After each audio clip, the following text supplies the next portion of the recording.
So we got Godot 3.0 a few months back, and so far, this has proven to be a massive upgrade to the engine. I mean, geez, in comparison, Godot 2.1 doesn't feel that great.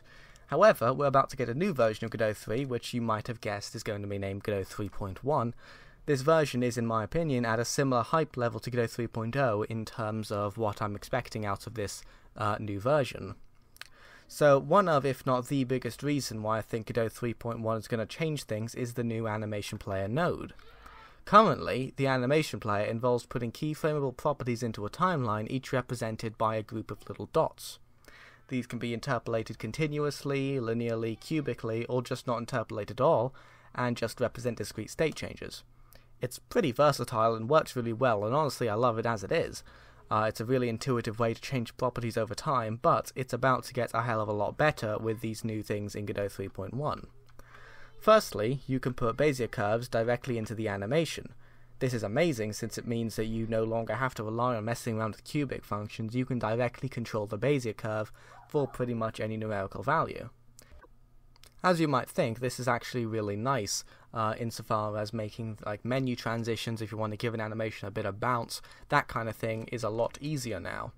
Also, you can now use animation players as set frames for sprites. This is also pretty cool since it gives you even a lovely little preview of the frame that you're placing in this specific point in time. So that means that you can like very intuitively create sprite animations with potentially varying frame rates for each frame.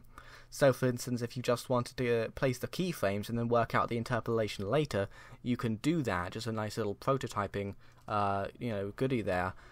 Also, the animation player will feature DAW-like audio processing with like preview waveforms and everything. Capture modes, track copy pasting, visual method selection for callback tracks, and probably more stuff, but I can't dedicate this entire video to the new animation player node, but just trust me, it's really cool and I'm looking forward to it. So what else is there in 3.1?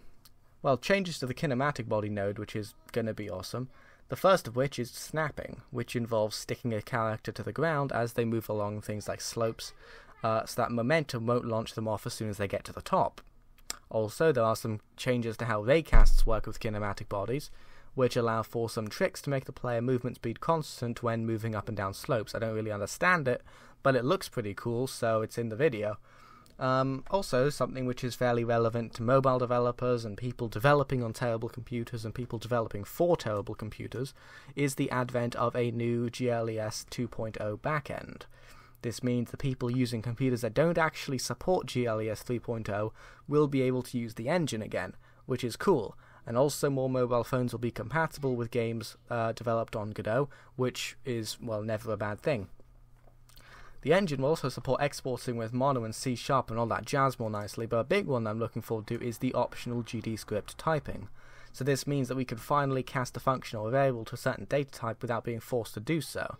This makes things clear for those of us who are fans of static typing, but doesn't upset anybody who prefers dynamic typing, so in this situation everybody wins.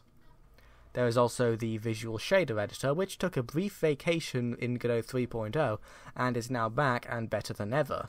It's more intuitive, and things that can be done automatically now are done automatically, like converting floats to vectors, and it's a very nice way to interface with shaders, quite honestly. As somebody who doesn't really know much about shaders, it looks pretty cool.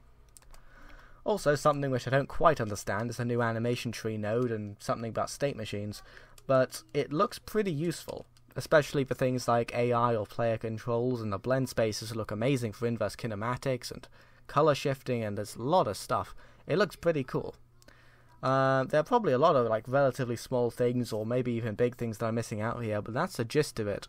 I'm very much looking forward to Godot 3.1. I think it'll be good. I think it'll change my workflow. I genuinely think this will be a good thing. I'm really hyped for this. So thanks for watching, and stay tuned for more videos about the Godot engine and games that I make in the Godot engine, and maybe a tutorial, I don't know. Who knows what the future can hold. Just subscribe to me no matter what you want to subscribe to me for. Subscribe to me for instructions on how to make craft beer, instructions on gardening, coffee brewing, Doctor Who. That one's actually maybe going to happen. None of the others are. But yeah, thanks.